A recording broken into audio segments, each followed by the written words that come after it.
By the way, my name is Dr. S.K. Misra, a fashion designer from Fashion Designing Council of India. I got an international award as a fashion designer.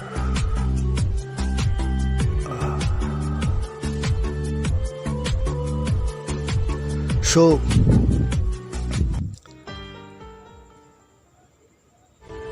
मैं आपसे बात हमारी ये होती है कि दुनिया में तो देवता होते ही हैं, देवता की बात ही मेरी हिंदी कमज़ोर है तो मैं अपनी हिंदी ठीक करता हूँ, क्योंकि हाई कोर्ट इंग्लिश में चलती है और सुप्रीम कोर्ट भी इंग्लिश में चलती है और सिविल कोर्ट हिंदी में चलती है, यानी हिंदी और इंग्लिश की जानकारी रखना। मैं IAS government of India act से हूँ, इसलिए ये हिंदी और इंग्लिश दोनों ही जानना मेरे लिए ज़रूरी होता है, क्योंकि हम लोग कोर्ट से सुप्रीम कोर्ट से ही रहते हैं, कोर्ट से ही रहते हैं। तो मैंने अपनी हिंदी ठीक की है और रत्न डायमंड ये वो बचपन से शौक ही, वो हमारे ख़ानदान की देन या हमारे परिवार की देन, माँ की देन।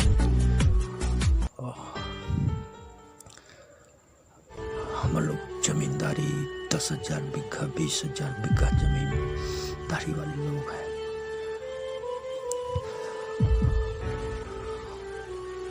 इस युग में दरभंगा हमारा इसको देखने वाले लोग सब। खैर, मैं आपसे कुछ बात करना चाहता हूँ इस संदर्भ में।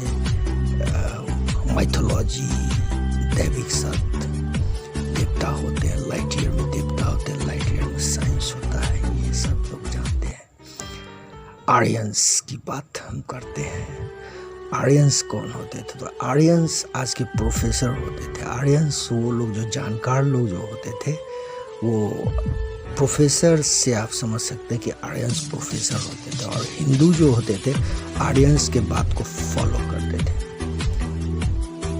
तो उत्तर भारत में आर्यंस होते थे और दक्षिण भारत में द्रविड़ प्रजाति होती थी। और आर्यंस का जहाँ से, यानी आधुनिक मानव का जहाँ से निर्माण हुआ था, वहाँ वो आर्यंस ही कहलाते थे, जिसे कि आर्यभट्ट से कहा जाता है। सो मैं कुछ अब इस विषय में आपको बात करने, हम लोग रत्न की उत्पत्ति के बारे में बात करते हैं।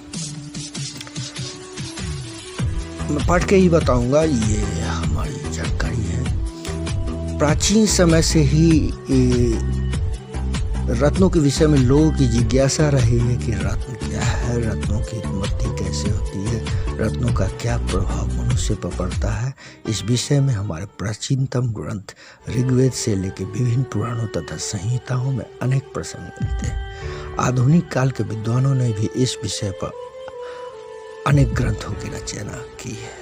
हमारे प्राचीन पौराणिक ग्रंथों तथा आधुनिक वैज्ञानिक विचारधारा के विद्वानों ने रत्न उत्पत्ति के विषय में प्राय दो ही आधार माने हैं। इसमें एक तो पौराणिक धार्मिक आधार है और दूसरा वैज्ञानिक। यहाँ हम इस दोनों ही मान्यता पर विचार करेंगे। अब अगली बात आती है रत्न उत्पत्ति का पौराणिक आधार। पौराणिक ग्रंथों के अनुसार जिस प्रकार रुद्राक्ष का जन्मदाता भगवान शंकर को माना गया, उसी प्रकार रत्नों की उत्पत्ति के संबंध में भी अनेक कथाएं इसमें मिलती हैं। इस कथाओं में एक आध कथा का यहाँ देना असंगत न होगा। अब हम आगे बढ़ते हैं। एक राजा थे, दैत्यराज बलि की कथा की बात हम करेंगे। प्राचीन समय में दैत्यराज बलि बड़ा ही शक्तिशाली तथा पराक्रमी राजा थे। अपने पराक्रम के बल पर उन्होंने समस्त पृथ्वी लोक को जीत लिया था। पृथ्वी लोक पर विजय प्राप्त करने के पश्चात उन्होंने देवराज इंद्र से को युद्ध में परास्त कर दिया, किंतु असुर होते हुए भी बलि बड़ा ही दानवीर था। ये बहुत बड़ी बात है। देवताओं की युद्ध में पराजय हो जाने के पश्चात इंद्र आदि सब देवगण मिलकर भगवान विष्णु के पास गए और उनसे अपनी रक्षा करने की प्रार्थना की। इस पर भगवान विष्णु बौने ब्राह्मण का रूप धर कर राजा बलि के पास पहुंचे और उन्होंने उससे मात्र 3.5 पग पृथ्वी दान स्वरूप में मांगा। जो यहाँ बात हो रही है भगवान विष्णु की वामन अवतार की। अपने बल, ऐश्वर्य और पराक्रम के घमंड में चूर बलि भगवान विष्णु को नहीं पहचान पाया और उसने सहर्ष पावन अवतार विष्णु को 3.5 पग पृथ्वी दान स्वरूप देने का वचन दे दिया। इस पर भगवान विष्णु ने अपने विराट रूप धारण किया और 3 ही पग में उन्होंने तीनों लोक को नाप लिया, किंतु आधा पग अभी शेष था, जो कि भगवान विष्णु के बलि जो कि विष्णु के चरणों के स्पर्श होने से बलि का पूरा शरीर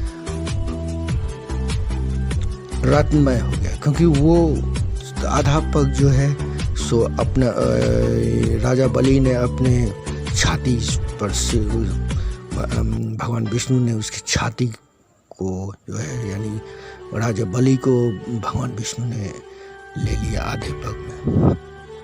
इसके पश्चात इंद्र ने अपने वज्र के प्रहार से उसके शरीर को टुकड़े टुकड़े कर दिए। राजा बलि के शरीर के इन्हीं टुकड़ों से रत्नों की उत्पत्ति मानी जाती है। इसके पश्चात भगवान शंकर ने इस रत्नों को अपने त्रिशूल पर धारण करके उसमें नवग्रह तथा 12 राशियों को प्रतिष्ठित करके उन्हें पृथ्वी पर चारों दिशाओं में बिखराया। पृथ्वी पर जहाँ जहाँ ये रत्न गिरे वहाँ राजा के भंडारण उत्पन्न हो गए। इस कथा में यह भी कहा गया है कि राजा बलि के विभिन्न अंगों से भी विभिन्न रत्नों की उत्पत्ति हुई, जैसे मस्तक से हीरा, मन से मोती, पित्त से पन्ना आदि से। इसी प्रकार शरीर के विभिन्न अंगों से 84 रत्न उपरत्नों की उत्पत्ति मानी जाती है। नवरत्न होते हैं, बाद बाकी 84 रत्न होते हैं। अत्याधुनिक युग में 123 रत्न माने जाते हैं, जिसमें सिर्फ नवरत्न होते हैं, बाद बाकी उपरत्न होते हैं। इसी प्रकार रत्न उत्पत्ति के विषय में अन्य कथाएं भी हमारे पौराणिक गाथा में उपलब्ध है, किंतु यहाँ हमें अधिक विस्तार में नहीं जाना है। अब अगली बात आती है रत्न उत्पत्ति की वैज्ञानिक मान्यता। वैज्ञानिक रत्नों की उत्पत्ति 2 प्रकार से मानते हैं। एक तो वो एक रत्न होता है जो खनिज कहलाता है, अर्थात जो खानों से प्राप्त होते हैं, जैसे हीरा, नीलम, पुखराज, पन्ना, मणि आदि दूसरे प्रकार के रत्न होते हैं। विभिन्न समुद्री कीड़ों द्वारा रत्न का निर्माण होता है, जैसे मूंगा, मोती, ये सब होते हैं।